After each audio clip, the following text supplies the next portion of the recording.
Thank you for tuning in to All Things Real Estate. Once again, here are your hosts, Brad Avergon and Gary Kelly. Welcome back to the second half. I've been lamenting my medical situation and declaring that it's largely behind me. And that's a pun on my back issue. What are you seeing in the marketplace right now? Because frankly, when you're in the hospital and you're watching the news and they're talking about, oh my God, sky is falling, interest rate 7%, oh my God. I'm like, yeah, I really, frankly, I said, I don't really care. And it's not that I don't care, it's just I can't control it.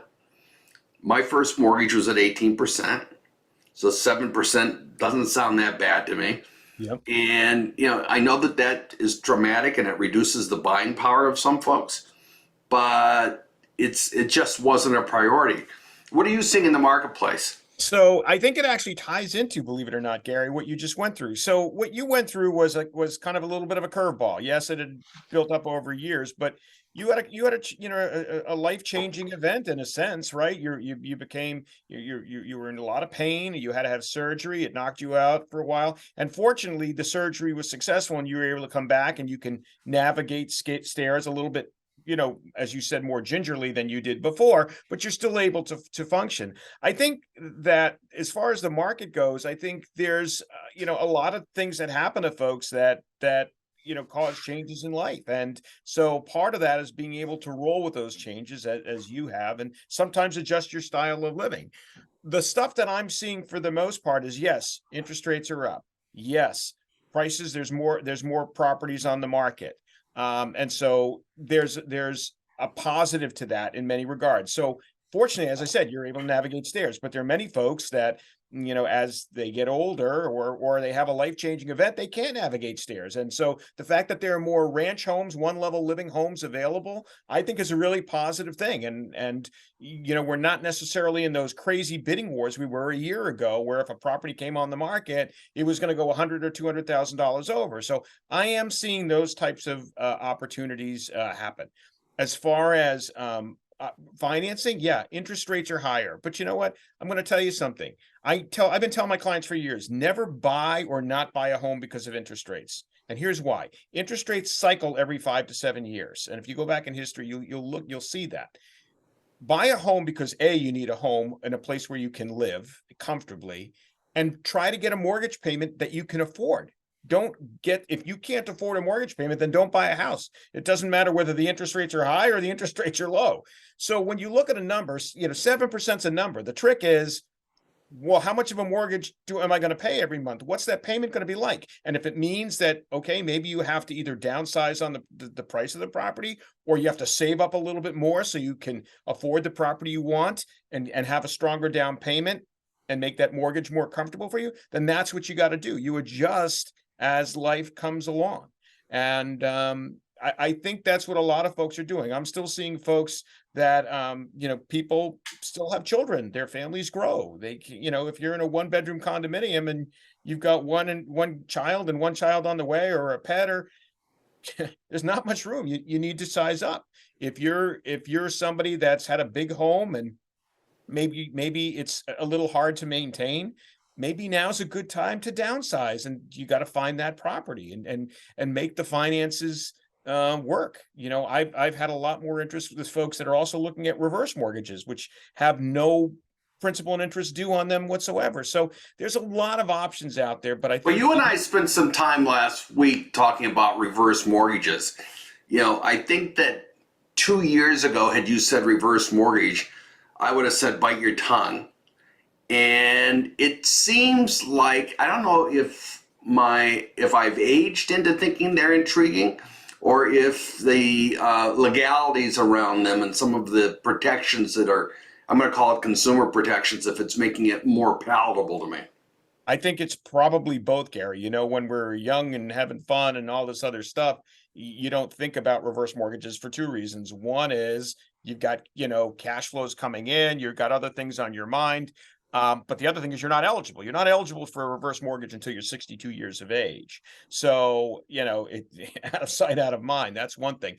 The other thing is that there were some problems with the early ones that were out there, which they have fixed over time. They designed these it's a great tool. They designed these tools, but it had some bugs in it that had to be fixed, and they fixed those, which is good. So now they function a lot better, and it's a great tool for folks to look at freeing up equity, slowing the burn rate on their retirement funds. That's another thing. The market has taken a real kick in the head for people that were living off their retirement funds. 20% drop in the average, in the Dow and such has hurt a lot of people's funds. So if they have to pull out those funds now, it gets to be expensive. They take the hit, versus if they can do it over time and slow the burn rate on their retirement funds, that can help a lot. And reverse mortgages do help in those regards.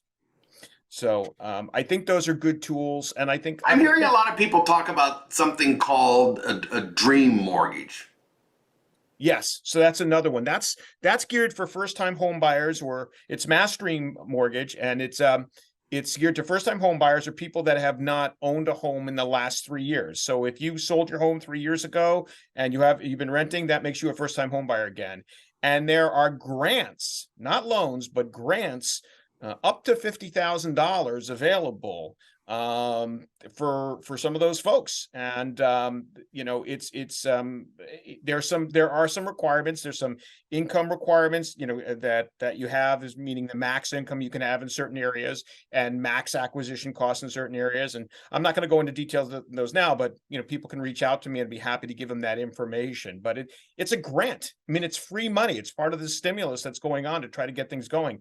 $50,000 is an awful lot of money to be used for down payment and closing costs sometimes. So I think it's a great opportunity for folks if they're not looking into it. That's one of the things I'm seeing is offers come in. We're seeing the reintroduction of the home inspection, which I think is fabulous, because so many people that didn't get a home inspection, they want to litigate that there was something wrong with the house. And it's like, well, you're the one that said you didn't want the home inspection. I think it's great, because then you have a buyer that's buying something that's, eyes open as much as you can on using the home inspection. I also think that we're beginning to see things where people want, closing costs paid, and haven't seen that in years, 2 or 3 years. Let me be clear, not decades. But I'm seeing people. We had an offer that came in recently that had $13,500 in closing costs, and prepaids, and points that they wanted paid. And frankly, the owner looked at that and said, "Why would we do that?" Well, you know what, Gary, and I'm seeing that myself, as a matter of fact. And there is an education piece on both ends, but one of the techniques I'm using a lot with clients that are in a little bit of shell shock right now is using a buy down, a temporary buy down. So you mentioned that rates are around 7%. Well, I've got a technique where I can put somebody in a home where it's 5% year 1, 6% year 2, and 7% year 3 through 30. And a lot of times I'll reach out and build that into the transaction so that the seller's assisting with some of those fees. But the answer to the question is, like you said, the seller says, well, why would I do that?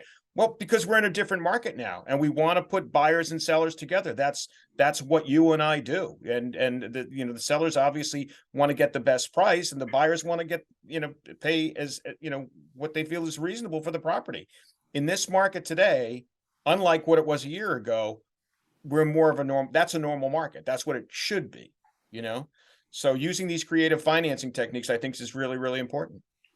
So, Brad, right now my business is slower because I haven't been doing any business development at all. Okay, I've been flat on my back. Sue's been fabulous. Huge marks to Sue. Sue doesn't watch my TV shows and doesn't listen to the radio, but I will publicly say Sue has been fabulous through this whole process. Other people can tell her because she'll never see it or hear it on her own.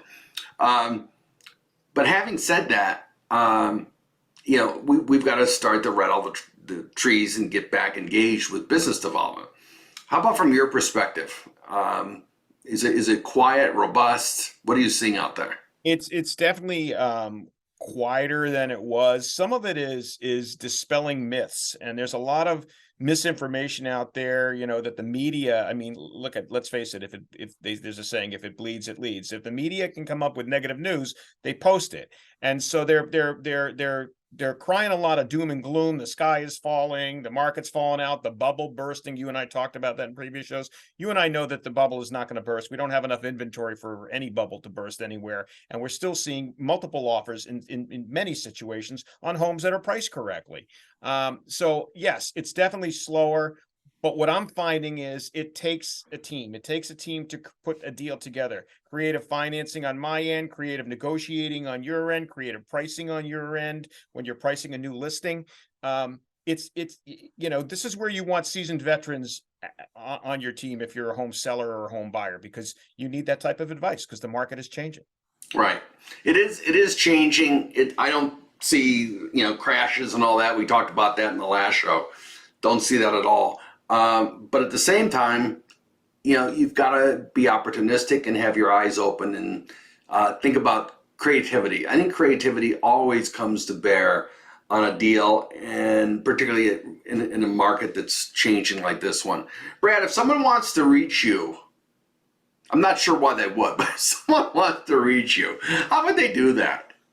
The best way to reach me, Gary, would be via my cell phone, which is 978-375-5531, or via my email, which is brad@bradavergon.com. And Gary, how would they want to reach you?